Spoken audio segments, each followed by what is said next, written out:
at yaman ng aktibong kabataan ngayon. Kaantabay at yaman ng aktibong kabataan ngayon.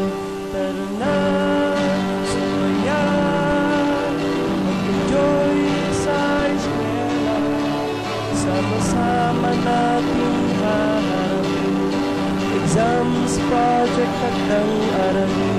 Tara na, sumaya, mag-enjoy sa eskwela, sama-sama nating pag-isahin karapatan natin ang agikain. Kaantabay at yaman ng aktibong kabataan ngayon.